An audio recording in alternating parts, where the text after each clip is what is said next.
Welcome to hit TV. నేను మీ నిర్మల. మరి ఈ రోజైతే మాదాపూర్లో ఒక దారుణమైన సంఘటనే చోటు చేసుకుందని చెప్పొచ్చు.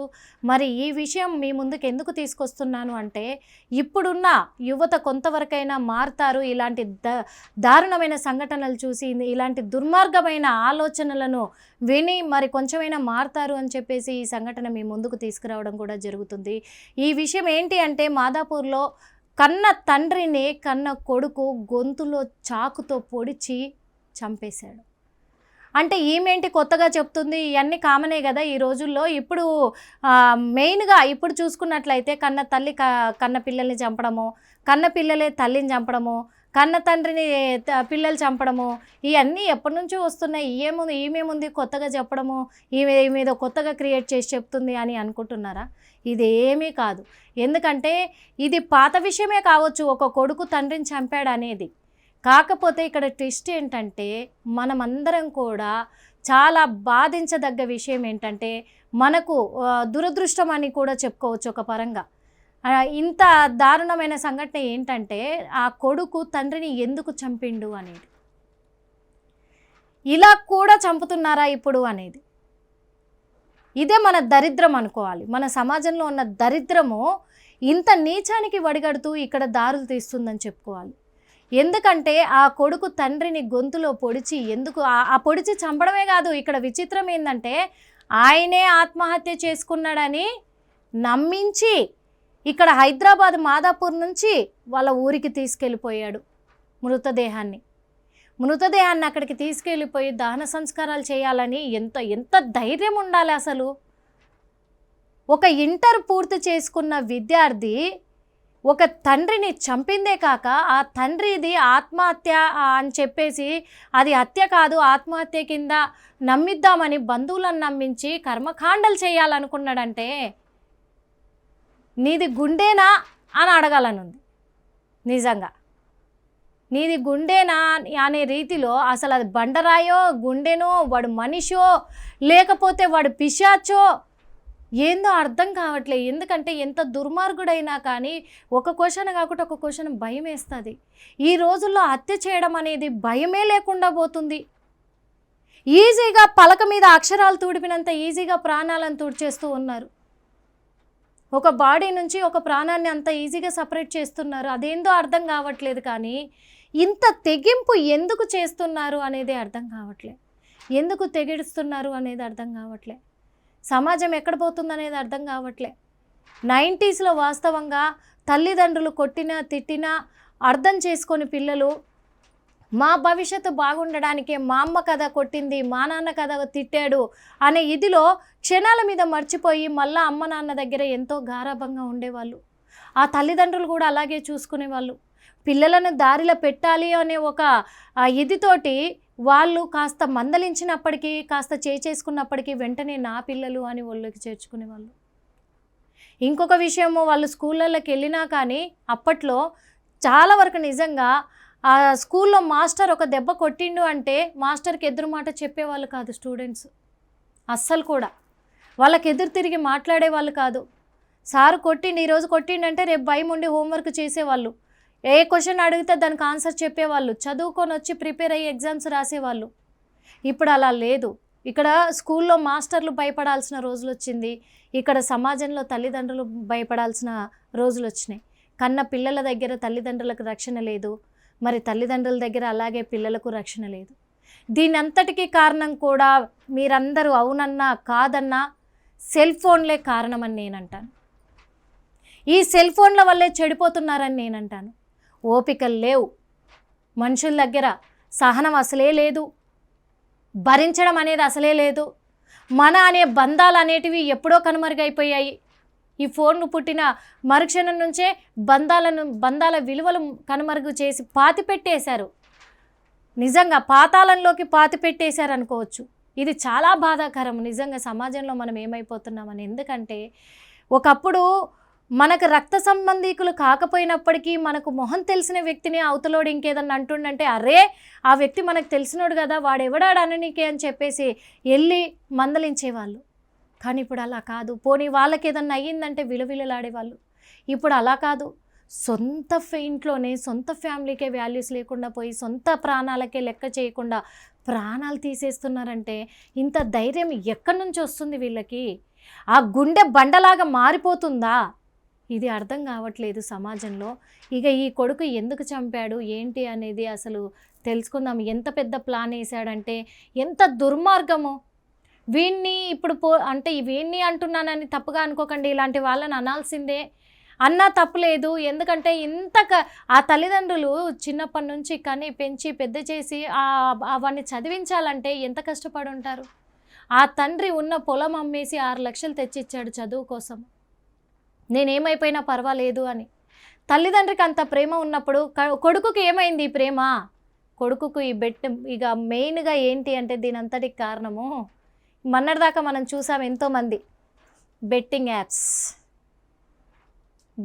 యాప్స్ వల్ల కూడా తల్లిదండ్రులను చంపుతున్నారు. దీనికే అన్నాను నేను, ఇది ఒక దుర్మార్గమైన సంఘటన అని, ఎంత నీచమైన సంఘటన అని. ఇలాంటి ఘటన జరగకూడదు అని అందుకే అన్నాను. కొడుకు తండ్రిని చంపడంలో పెద్ద విషయం ఏముంది, ఎప్పటి నుంచో వస్తుంది అన్నారు కదా, అనుకున్నాం కదా. కానీ ఇక్కడ ఏంటంటే బెట్టింగ్ యాప్ వల్ల తండ్రిని చంపడం అనేది. ఇప్పటి వరకు తల్లిదండ్రులను పోషించలేక కొడుకులు తీసుకెళ్ళి అనాథాశ్రమంలో పడేయడమో, రోడ్డు మీద పడేయడమో, లేకపోతే చంపేయడమో ఏదో ఒకటి చేశారు, ఇవన్నీ విన్నాము. కానీ ఆఖరికి బెట్టింగ్ యాప్ వల్ల కూడా తండ్రిని చంపేయడం ఏంటో. ఇంత కలికాలంలో బతికేసి ఏమైపోతుందో, ఒకేసారి ప్రపంచం అంతమైపోతే బాగుండి ఇవన్నీ చూసేదానికంటే అనిపిస్తుంది వాస్తవంగా. ఇవన్నీ అవసరమా ఈ సంఘటనలన్నీ? ఇవి పూర్తి వివరాలు మీకు ఇప్పుడు వినిపిస్తాను. వినిపించిన తర్వాత అప్పుడు మీరే అంటారు ఇప్పుడు నేను వాడు అని నేను అన్నాను, కానీ మీరు ఆ తర్వాత చాలా మాట్లాడతారు, చాలా బూతులు తిడతారు, చాలా ఇది చేస్తారు. ఈ బెట్టింగ్ యాప్స్ అయిపోయింది, క్లోజ్ అయిపోయింది అనుకున్నారు మొన్నటిదాకా. లేదు, ఆ బెట్టింగ్ యాప్లలో డబ్బులు పెట్టినోడు అప్పులు తీర్చుకోలేక ఏం చేయలేక ఆత్మహత్యలు చేసుకున్న వాళ్ళని చూసాము. బెట్టింగ్ యాప్ల వల్ల ఫ్యామిలీసే సఫర్ అయినవి చూసాము. కానీ ఇప్పుడు బెట్టింగ్ యాప్ల వల్ల తల్లిదండ్రులనే చంపుకుంటున్నారు. ఇది దౌర్భాగ్యం. మన దౌర్భాగ్యం ఏంటంటే ఇది మన దౌర్భాగ్యము. ఇంకా మీకు పూర్తి వివరాలు నేను చూపిస్తాను. ఇప్పుడు మాదాపూర్లో చోటు చేసుకుంది ఈ సంఘటన కూడా. ఆన్లైన్ బెట్టింగ్లకు అలవాటు పడిన కుమారుడు కన్న తండ్రిని హతమార్చిన ఘటన గచ్చిబౌలి పోలీస్ స్టేషన్ పరిధిలో చోటు చేసుకుంది. నిన్న మధ్యాహ్నం అంటే ఈరోజు గురువారం, నిన్న బుధవారం రోజు మధ్యాహ్నం జరిగిన సంఘటన ఆలస్యంగా వెలుగులోకి వచ్చింది. వనపర్తి ఊరిలో స్థలం అమ్మి 6 లక్షల రూపాయలు ఇంటికి తెచ్చిన హనుమంత్ నాయక్ తండ్రి, అంటే ఆయన హనుమంత్ నాయక్ ఫాదరు, రవీందర్ నాయక్ కొడుకు. ఇంటికి తెచ్చిన హనుమంత్ నాయక్ ఆన్లైన్ బెట్టింగ్ అలవాటు పడ్డ కొడుకు రవీందర్. సూపరు. ఇది విన్నాం కదా, ఆన్లైన్ బెట్టింగ్ యాప్కి అలవాటు పడ్డ రవీందర్ నాయక్. వాడికి కొంచెమన్నా బుద్ధి ఉండాలి. ఇంటరే కదా అయిపోయింది, చదువుకోరనైనా నీ గోల్ నువ్వు చూసుకోరంటే ఈ గోళ్ళకు అలవాటు పడుతూ ఉన్నారు. ఓకే, అలవాటు పడ్డ రవీందర్ ఇంట్లో ఉంచిన 6 లక్షల రూపాయల నుంచి 2.5 లక్షల డబ్బును కాజేసి ఆన్లైన్లో పోగొట్టాడు. సదరు డబ్బు విషయంపై కొద్ది రోజులుగా తండ్రి అడుగుతుండగా ఫ్రెండ్కి అవసరం ఉంటే ఇచ్చాను అని చెబుతూ కాలయాపన చేస్తున్న రవీందర్ నాయక్ మంగళవారం మధ్యాహ్నం 12 గంటల సమయంలో తన ఫ్రెండు డబ్బులు తిరిగి ఇస్తున్నాడని నమ్మించి తండ్రిని నిసర్జన ప్రదేశానికి, అంటే ఓపెన్ ప్లేస్కి తీసుకెళ్ళిపోయాడు. ఓపెన్ ప్లేస్కి తీసుకెళ్ళిన రవీందర్ నాయక్ నిర్జీన ప్రదేశంలో తండ్రిని కత్తితో గొంతులో పొడిచి హత్య చేసిన రవీందర్ నాయక్ ఆ ప్రదేశానికి తీసుకెళ్ళి తండ్రిని గొంతులో పొడిచేటప్పుడైనా కనీసం ఆ తండ్రి మొహమైనా గుర్తు రాలేదా వీడికి? ఎంత నీచుడు అనాలి. ఇంకా అదొకటే కాదు, వెంటనే అక్కడ గొంతులో పొడిచి హత్య చేసిన రవీందర్ నాయక్ వెంటనే సోఫా కాలనీలో నివాసం ఉంటున్న తన బావకు ఫోన్ చేసి తన తండ్రి పొడుచుకొని చనిపోయాడని చెప్పిన రవీందర్ నాయక్, అంటే పొడుచుకొని చనిపోయాడని నమ్మించడానికి ట్రై చేసి వాళ్ళ బావకు ఫోన్ చేశాడు. అక్కడికి వెళ్ళి చూసిన కుటుంబ సభ్యులకు అనుమానం రావడంతో గచ్చిబౌలి పోలీస్ స్టేషన్కు ఫిర్యాదు చేసిన రవీందర్ నాయక్ బావ రమేష్ నాయక్. అంటే అక్కడికి వెళ్ళిన తర్వాత ఆయనకు ఏదో అనుమానం అనిపించేసింది. ఎందుకంటే ఒక వ్యక్తి పొడుచుకొని చావడానికి కారణాలు చాలా ఉంటాయి. అవి ముందుగానే కుటుంబ సభ్యులకు తెలుస్తూ ఉంటాయి. అమ్మో ఏమన్నా చేసుకోగల అని ఎప్పుడు ఆ మనిషి వెంటే ఉంటూ ఉంటారు. కానీ ఇక్కడ ఎలాంటిది కూడా వాళ్ళకి అనుమానం రాకుండా ఒక వ్యక్తి అంత దూరం వచ్చి పొడుచుకొని చనిపోయాడని మళ్ళీ బావమరిది తన సొంత కొడుకే ఫోన్ చేసి చెప్పాడు. కానీ అక్కడ చూస్తే వాతావరణం అంతా కూడా ఎలా ఉందంటే మొత్తం రక్తపు మడుగులతో నిండిపోయింది. ఆ విజువల్స్ కూడా మీకు చూపిస్తాను. గచ్చిబౌలి పోలీసులు కేసు నమోదు చేసుకొని నిందితుడిని అరెస్ట్ చేసి రిమాండ్కి తరలించారు. ఇంకా విషయం చాలా ఉంది. ఇంకో హనుమంత నాయక్ను తన కొడుకు రవీందర్ నాయక్ చంపాడు. హనుమంత నాయక్ వృత్తిరీత్యా మేస్త్రిగా పనిచేస్తూ ఉన్నాడు. కొద్ది రోజుల క్రితం ఆ మేస్త్రిగా కూడా మాదాపూర్లోనే పనిచేస్తూ ఉన్నాడు. కొద్ది రోజుల క్రితము తన పొలం కుదవ పెట్టి 6 లక్షలు తెచ్చిన హనుమంత నాయక్ రవీందర్ నాయక్ ఇంటర్మీడియట్ మాత్రమే కంప్లీట్ అయింది. ఇది గుర్తుపెట్టుకోండి, ఇంటర్మీడియట్ మాత్రమే కంప్లీట్ అయింది. ఆ డబ్బులను తన కొడుకు అయినటువంటి రవీందర్ నాయక్ ఆన్లైన్ బెట్టింగ్లో పోగొట్టాడు. డబ్బులు ఏం చేశావని నిత్యం తన తండ్రి ప్రశ్నించడంతో ఘర్షణ పెరిగింది. తన తండ్రిని చంపాలని నిర్ణయించుకున్న కొడుకు రవీందర్ నాయక్.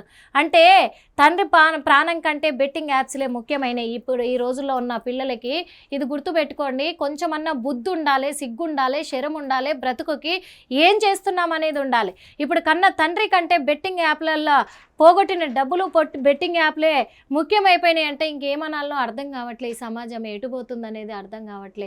ఎంత నీచపు మైండ్, క్రిమినల్ బ్రెయిన్ అనుకోవాలి అర్థం కాదు. సైకోలన్న ఆ పనులు చేయట్లేరేమో వాస్తవంగా. ఓకే, తన తండ్రిని చంపాలని నిర్ణయించుకున్న కొడుకు రవీందర్ నాయక్ నిర్మానుష ప్రదేశానికి తన తండ్రిని పిలిచి గొంతులో కత్తితో పొడిచి చంపేశాడు. తిరిగి తానే ఆత్మహత్య చేసుకొని చనిపోయాడని నమ్మించిన రవీందర్ నాయక్ మృతదేహాన్ని వనపర్తి జిల్లాలోని గన్పురం మండలంలోని కోతిగుండ్ల తండాకు తీసుకెళ్లిన బంధువులు అనుమానంతో తిరిగి గోనపల్లిలోని ఎన్టీఆర్ నగర్కు మృతదేహాన్ని తీసుకొని వచ్చిన బంధువులు పోలీసులకు ఫిర్యాదు చేసిన హనుమంతరావు నాయక్ సోదరుడు బావైనటువంటి రమేష్ నాయక్ కుటుంబీకులు. అంటే ఇక్కడ వాళ్ళ కుటుంబ సభ్యులందరికీ కూడా అనుమానం రావడంతో వెంటనే మళ్ళీ గచ్చిబౌలి పిఎస్కి వచ్చి వాళ్ళు కంప్లైంట్ ఇవ్వడం కూడా జరిగింది. అంటే ఎంత నీచానికి వడిగట్టాడు ఈ దుర్మార్గుడు అనేది. బెట్టింగ్ యాప్లు ఎంతవరకు దారి తీస్తున్నాయి, ఎటు తీసుకెళ్తున్నాయి యువతని అనేది ఆలోచించాల్సిన అవసరం అయితే ఉంది ఖచ్చితంగా.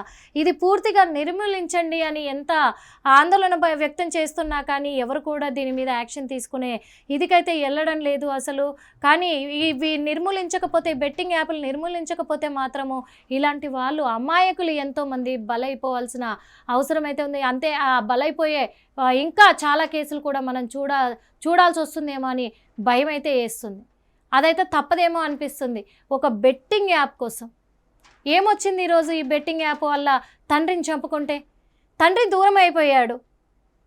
డబ్బులు ఈరోజు కాకపోతే రేపు తండ్రి ముందు ఒప్పుకుంటే అయిపోయేది కదా. నేను ఇట్లా ఆడాను, సంపాదిస్తాను అనుకున్నాను, తప్పైపోయిందానా అంటే ఓ 4 మాటలు తిట్టి ఓ 2 దెబ్బలు కొట్టి వదిలేసి నా పిల్లగాడే కదా, నా కొడుకే కదా అని కడుపులో దాచిపెట్టుకునే వాళ్ళు కదా కన్న తల్లిదండ్రులు. కొన్ని రోజుల తర్వాత అప్పు సప్పు చేసి మళ్ళీ తీర్చుకునే వాళ్ళు కదా. ఈరోజు కన్న తండ్రినే కడ తీర్చావు బెట్టింగ్ యాప్ కోసం అంటే ఇక నిన్నేం చేయాలి? ఇలా ఆలోచన వస్తున్న ప్రతి వ్యక్తికి ఒకటి గుర్తుపెట్టుకోవాలి, మీరు ప్రతీకలుగా నిలుస్తారు. దయచేసి ప్రతి ఒక్కరు ఆలోచించండి.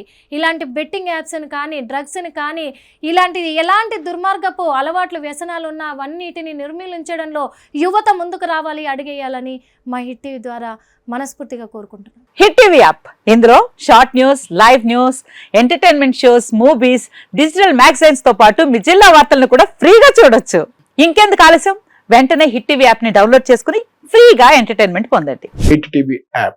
Hit TV app. Please download hit TV app. Hit TV app ని ఫ్రీగా డౌన్లోడ్ చేసుకుని ఎంజాయ్ చేయండి. మీకు నచ్చిన ఎంటర్టైన్మెంట్ కోసం హిట్ టీవీ యాప్ ని ఫ్రీగా డౌన్లోడ్ చేసుకుని ఎంజాయ్ చేయండి. హిట్ టీవీ యాప్ ని డౌన్లోడ్ చేసుకుని ఆస్వాదించండి, ఆశీర్వదించండి. ఇంతమంది సెలబ్రిటీలు హిట్ టీవీ యాప్ ని డౌన్లోడ్ చేసుకోండి అని చెప్తున్నారంటే ఎంత మంచి యాప్ ఆలోచించండి. అమెరికా అమెరికా అమెరికా అమెరికాలో చదవాలనుకునే వాళ్ళకి విశ్వసనీయమైన పేరు మన శౌర్య కన్సల్టెన్సీ. UK లో 1 year masters, UK లో 1 year masters, 2 years work permit up to 5 years visa. Contact Saurya Consultancy. Contact 89851 89851.